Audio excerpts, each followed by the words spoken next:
driver, the number 28 out of Nova Scotia, Cole Butcher. He's had the pole the last 2 years. He's looking for the CorvetteParts.net pole position here tonight for the CB Fabricating Redbud 400. Cole Butcher on the clock right now, the driver from Porters Lake, Nova Scotia, the series point leader, and he has been dominant at times, leading so many laps. In fact, 3 races in a row, he's led over 100 laps in the Redbud.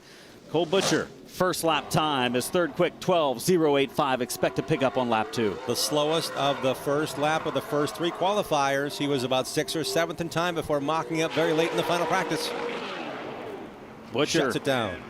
Does pick it up. Can't get out of the 12s though. 12.005. Third quick out of the first 3 for Cole Butcher. Not going to be on the pole here tonight. Next up, next bullet in the chamber, the JBL audio number 24 of Gavin Boschel, our season opener winner at New Smyrna Speedway. Boschel, a teammate in Donnie Wilson Motorsports to Gavin Boschel and George Phillips, their teammates to Cole Butcher. They share the same pit area. Let's see if they share the qualifying speeds here. Takes the green, does the 17-year-old driver who picked up the win in the season opening race, the Clyde Hart Memorial at New Smyrna Speedway.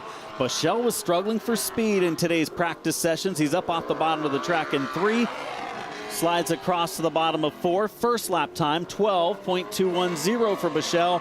It's the slowest first lap we've seen so far from a driver, so this 24 is struggling a little bit. For the first time today, let's check in at Checkered Flag here. Let's check in with our Sunoco pit reporter, Charlie Kroll, as Gavin Boschel remains 4th. Charlie.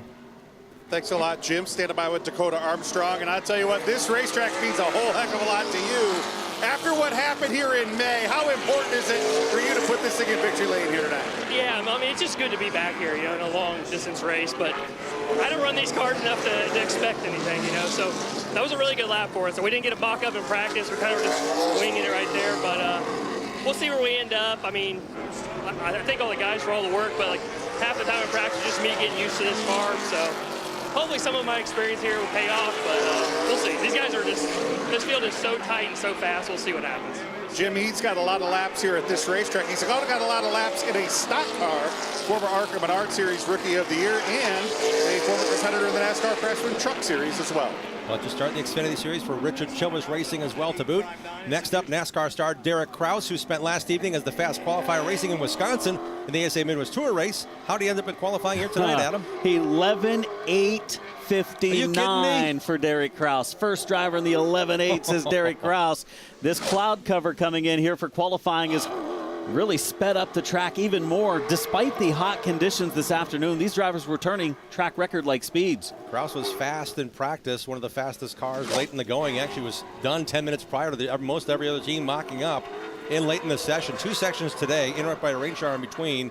Dawson Sutton, fresh off his run last night at Indianapolis Raceway Park in the NASCAR Craftsman Truck Series, on the track now in his full-time ride in this series. Sutton's been fast. Racing number 26. And he's been fast today, Jim. Sutton second quick, 11.953 for his first lap time. He's got one more coming to him.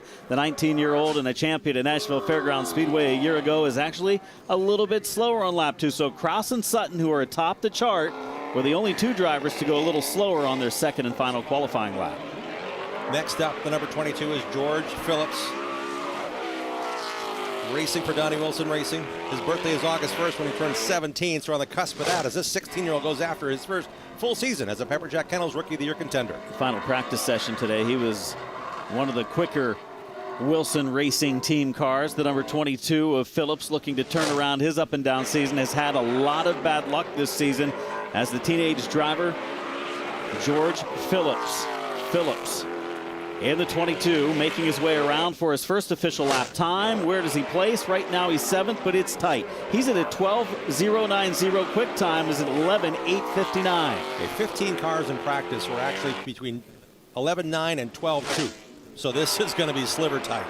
Moves up 1 spot to 6 quick. Back to Charlie. Thanks a lot, Adam. Standing by with Derek Kraus, and this car was incredibly fast. It seems the smaller, tighter the racetrack. Oh. It's pretty good. I feel like we got really good short run speed and long run speed. So I feel like I left a little bit out there on the table, kind of screwed up in 3 and 4 on my. Cool to have a track record, but well, you got a good car for 400 laps later too. All right, the key is to be fast at lap 400. Derek Kraus looking good here tonight. One to watch. What a big win at Newport Speedway in Tennessee this year to propel him into championship contention. Thinking about this, he's got a NASCAR schedule. He's racing in back-to-back races and back-to-back nights. It's a family team. They're putting every ounce of effort in 2025 into Garrett Krause expanding the trophy case cabinet size. And Krause has really turned his season around. The first 3 or 4 races this year, he was not good. Then at Newport, he was a rocket ship. Came from the back of the field twice. Picked up his first Stars win there. Went to Madison, a track he's familiar with. Ended up 9th. Went to Slinger. Finished 4th in the Stars Tour. And looks to carry on that momentum here to Anderson as the next group of 7 qualifiers come out. Right now, Krause atop the board with a blistering 11.859. Look at this racetrack. Every crack has a story, and there's a lot of stories to be told here in this racetrack. It's a storied facility in Indiana, home of the Little 500 for 77 straight years. This is the 59th running of the CB Fabricating Redbud 400 for stock cars here around this storied quarter mile. Next up, Cole Raz making his first start in the Appalachian Sucker Punch ASA Stars National Tour out of Lake Oswego, Oregon. He is a hot shoe. I'm telling you, man, when I saw him compete at the Snowball Derby last year and talking to Jeff Jefferson, another notable West Coast racer out of the Northwest, I said, is he ready? He said, yep, he's ready. He's raced in 5 ARCA Menard Series races this year, making his first run, maybe of many, in a Port City late model, super late, for Rhett Jones Racing. 8th out of 8 after lap 1, the first Anderson Speedway visit for this driver from the West Coast in Cole Raz. Second lap time, does he move up at all? He does not. 8th quick, a little bit slower on lap 2, 12.291, but that 400 lap race where he will learn a lot tonight. If he can stay out of trouble, keep it on the lead lap, he'll have a chance toward the end. And those are the first laps on brand new Hoosier tires. They missed the entire second practice today, did Raz and that team, with a flywheel issue. They took the car literally apart in pieces, put it back together. They have very few laps on this race car, considering everybody else had a full hour in the afternoon practice to beat that time. And really, I'm telling you, they beat it down. They beat it down under 12 seconds, and now we're in 11.8 with Derek Krause. The driver is top 5 in speeds, the defending ASA CRA Super Series champion Chase Berta, wheeling it off of turn 4 here. Berta to the white flag. He was pretty good in practice 1 today. He got sideways coming off of 4. Well, it hurt both laps. He's 7th quick out of 9 on lap 1 for the Lapeer, Michigan driver. 20 years of age is Chase Berta. Also a Jake CRA All-Stars Tour champion. Berta 7th quick in qualifying so far. Drives the country market, DT Performance and Design, Finish Line Auto Sales Chevrolet. That's another family operation. Great to see him back here. Great to see him racing again with the ASA Stars at a track he knows all too well. And we're lining him up in the infield, which is really awesome. So the fans get a great view of what's going on here. And we're going to look now at Gabby Grimsby in the number 711. Gabby's racing with us. She's making a regular now event here. Gabby Grimsby, a 20-year-old. She locked her up. I think she, for the most part, avoided the wall. She went into the corner, locked up the tires, came to a stop. She was decent in practice today. She's got some experience here. She ran one of the late model sportsman races a few weeks ago and locked her down there to avoid the wall. Gets rolling again. Had a similar issue in practice entering turn 3, but it looks like the car mostly unscathed this time again. Gabrielle again racing out of Curtis, Ohio. Her dad Gary and the team making a go at it here. First efforts here in the ASA Stars Series. Race number 4 for them. 4 consecutive runs as they make this run towards a national schedule. Grigsby on her final qualifying lap. His turning times in the 12s during practice today was within a second of the fastest lap that we had seen. And Grigsby across the line at the checkered flag will lock in with a 13.309 as we send it back down to our Sunoco pit reporter, Charlie Crawl. Yeah, thanks, Adam. Standing by with Cole Raz, and this is a really sharp-looking race car. What does this racetrack remind you of? Anything that Anderson compares to out west? Man, it reminds me a little bit of Stockton in 3 and 4, just rough, worn out, and good banking. So it's been a day. We had our challenges. Broke a flywheel there in second practice and missed all that. So we're going to have our work cut out, but it's 400 laps for a reason. This car, Jim, has been extremely fast today. It's the Pina Colada Sucker Punch number 96 of Derek Thorne, and he has been up on the wheel and fast in both sessions today. Right now in qualifying 7th after lap 1. And this is a brand new Port City chassis. Highlands Motorsports, this team has created an alliance with Port City Chassis and Rhett Jones Racing and Jones Companies. So it's a new challenge, a new opportunity with a veteran driver. Into the top 5. Fourth quick for Derek Thorne, 11.987. He has a little bit of a different strategy as he enters turn 3. I think he gets off the gas a little early entering and gets on the throttle hard and strong over and in turn 4. And he's shown some really good speed in today's practice and now qualifying. Could be something you learned and applied at another high bank track we just visited most recently, Slinger Super Speedway on Father's Day weekend. That was a lot of early turn and gas and go there, as Cole Butcher outdistanced Ty Majeski of all people in Wisconsin to win there. Now we come here to a track that Billy Van Meter is all too familiar with. Man, this kid's got a ton of laps here in the 23. 5th place last year in the Redbud. He has a top 10 the year before that. So Billy Van Meter some success here at his home track, Anderson Speedway, where he's, like you mentioned, turned plenty of laps in CRA Street Stocks. Yeah, Sportsman. 4 CRA Late Model Sportsman, and Van Meter third quick for the Indianapolis driver. Billy Van Meter up to P3. Derek Cross fastest, 11.877. Dawson Sutton second fastest, 953. And Billy Van Meter puts it in third here. Stephen Nasse up next, and the Mitch Smith. That's a local sponsorship he carries across the nation. It's an Anderson, Indiana-based company, Mitch Smith Auto Service, and the Wabam number 51 on board of Nasse's family operation in this Chevrolet. Nasse's on a pretty good streak here with the Appalachian Sucker Punch ASA Stars National Tour. 3rd place in standings, coming off of a double weekend in Wisconsin where he finished 4th at Madison, 3rd at Slinger in the Campy racing car for the first time this year. He crosses the line here. Look at this, qualifying Stephen Nasse second quick. Qualifying and fast time are not two things you put together, but it could happen right here, right now for Nasse. Brings it off sideways to the line. Stephen Nasse a little slower on lap number 2, but P2 for the 51. Pinellas Park, Florida driver Stephen Nasse. It was a hot day, really hot, and Nasse would spend time with his team, and I just captured, just by watching, Nasse's approach would be go back in the hauler, cool down, but never stop thinking about how to get that car right, and he'd come out, jump in the car, and put more laps in, and jump right back into the mode. They did a lot of good work to the positive today for Nasse and that 51 team. Dylan Bates ready to go, the Fairgrove, Missouri driver. 15th in last year's Redbud 400. He was the champion at Lebanon I-44 Speedway in Missouri last year, the current point leader at the track, and he was decent today in practice. Dylan Bates for a car that you won't have a hard time finding on your screen tonight. Bright orange, number 91 of Dylan Bates to the white flag. Did race one ASA Midwest Tour race last year under the ASA banner at Hawkeye Downs Speedway. Going to go 12th quick after lap 1 for Dylan Bates. His warm-up lap was actually his quickest lap, Jim. That's the first time we've seen that. Bates' warm-up lap was actually quicker than his last 2 laps back down to Charlie. Thanks, Adam. Standing by here with Billy Van Meter, a name synonymous with Anderson Speedway. This is a rough and tumble racetrack, pal, and you know it as good as anybody. What's it going to take to get this race car to the front tonight? Honestly, we did our job here in qualifying. All we have to do now is don't take the right front off of it, keep the right rear on at the end of the race, and make a hard charge at the end and see if I can beat the best in the world. All right, Billy Van Meter going to look to upset some of the biggest stars in racing here tonight. And Jim, I'll tell you what, the Van Meter name absolutely synonymous with success here at Anderson Speedway. And they have a 2-car effort here, a lot of momentum for them at their home race. The car rolling down into the bowl. That black number 77 is one of their team cars. They're fielding 2 cars here tonight. That's NASCAR star Carson Hocevar to put his first lap on the race car in our next group of qualifiers. And that 77 has been fast.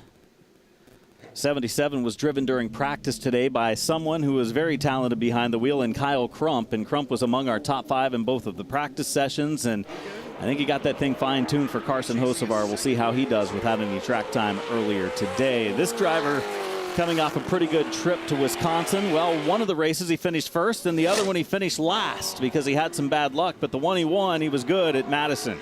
And at Slinger, he was out early, and he lost a bunch of points. He lost 31 points in one race to Cole Butcher. This is a pressure point for Carson to qualify well and race well on this quarter mile.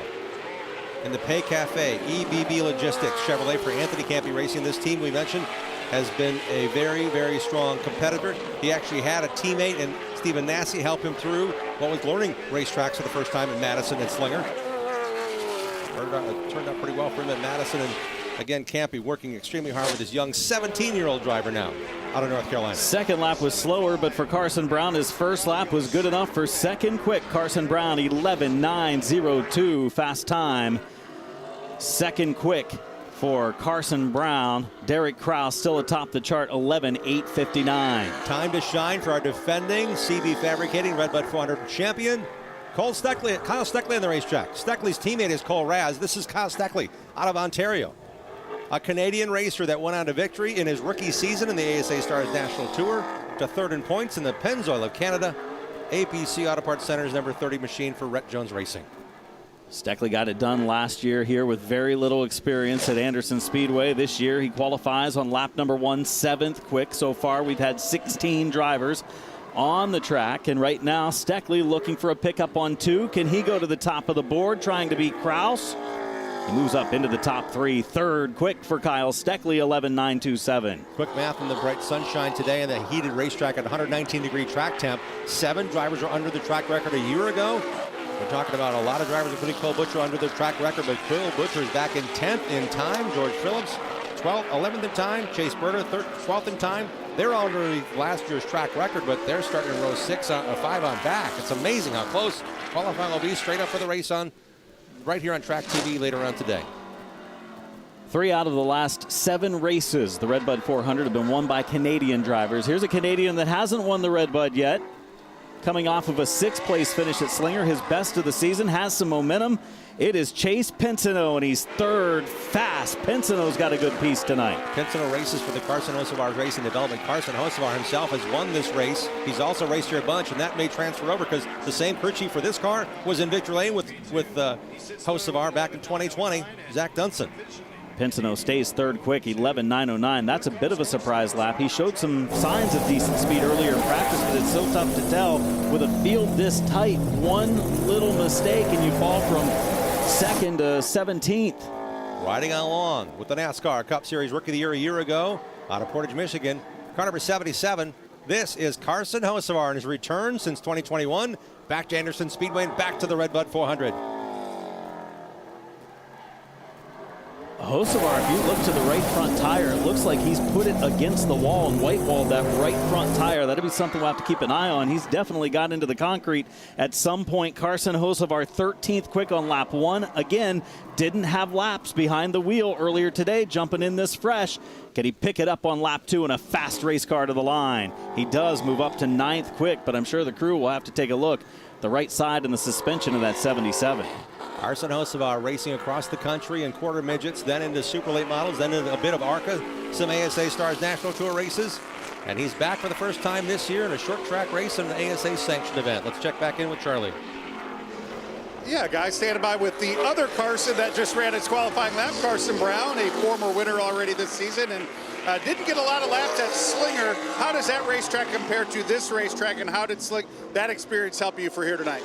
Yeah, Slinger is definitely a little bit wider in this place, but overall I really like this racetrack so far. Definitely his character, a little bit smoother 1 and 2, rougher in 3 and 4, but yeah, definitely a little different, but kind of same. We'll roll into talking about Carson Brown and how things adapt very quickly for him as he races literally non-stop as the number 45 of Ullman almost crashes coming to the line. My goodness, a lot's going on. The Highlands Motorsports Appalachian Sucker Punch pre-race show. We're going to highlight as many drivers as we can. We're telling you that everything's been moving up. There's a lot of things going on. And as a matter of fact, it was a busy time to get from the Brickyard 400 racetrack to here for one driver standing by with Charlie Kroll. Yeah, guys, I'll tell you what, you have had a busy day today. That was your first lap on the racetrack here. How is this race car so far, Carson? It felt like it drove okay. I don't really know. I needed a minute to remember where I'm at here. Yeah, it was. Kyle Crump drove this thing. Van Dorn did a good job, but it took me a second. Lap 1, of course, I hit the wall, just trying to find it. But yeah, it was fun to be able to come out here. I don't know where I ended up, but I thought I saw a 90, so I was at least wanting to run a 90, so I'm at least in the game. So we'll see when we get 400 laps in it. I didn't think we were going to qualify super good, so hopefully we'll be at least in the game here. And I felt comfortable right away, lap 2 or 3, and just wish I could hit reset and see where I could go again, but got 400 laps of those. That's exactly right, guys. We got 400 laps to watch this car work its way through the field and to the front. It was an 11.973 for Carson Hocevar, who'll start inside the top 5 rows unless they need to take that car out of skew to fix that right front if there's any damage there, Adam. I don't think he hit it hard, but he definitely put some paint from the wall on the right front tire. Derek Krause, the CorvetteParts.net pole winner. $1,000 bonus for Derek Kraus with that 11.859 of the track record for the Appalachian Sucker Punch ASA Stars National Tour. Carson Brown, Chase Pensino, Kyle Steckley, Stephen Nasse, the top 5. The rest of the top 10 were Dawson Sutton, Billy Van Meter, Austin Nason, Carson Hocevar, and Derek Thorne. Our expedited Highlands Motorsports Appalachian Sucker Punch pre-race rolls on here. Qualifying has concluded. We have some fun things to share with you before we go racing here at Anderson Speedway. Stay tuned.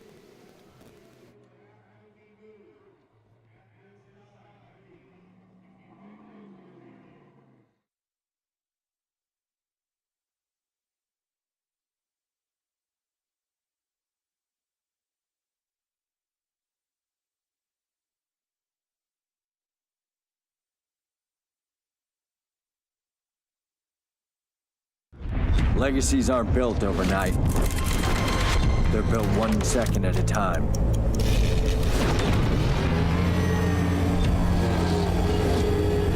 Never taking a lap off, and always pushing the limits. K1, helping you build your legacy from the beginning.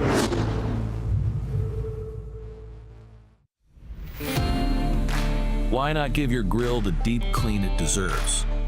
The CitraSafe Grill Cleaner Complete Bucket Kit has everything you need to get your grill spotless, inside and out. Powered by natural citrus, CitraSafe cuts through the toughest grease and grime safely and easily. No harsh chemicals, no hassle. Recipes taste better on a clean grill. This corner isn't just a car lot, it's where stories begin. First jobs, first road trips, creating memories and starting new chapters. For the dreamers, the doers, the ones building something of their own, we've got you too. Because at Car Corner, it's not just about getting a car, it's about where that car will take you. Located in Nova Scotia and New Brunswick, Atlantic Tilt Load is your trusted partner in specialized transportation across Canada and into the United States. With a fleet of tilt decks, boom trucks, lowboys, and tractor trailers, we handle oversized and long-haul freight with precision and care. Need it there fast? Our 24-hour hotshot service is standing by. Wide load? We've got certified vehicle escort services ready to roll. Atlantic Tilt Load, family roots, North American reach.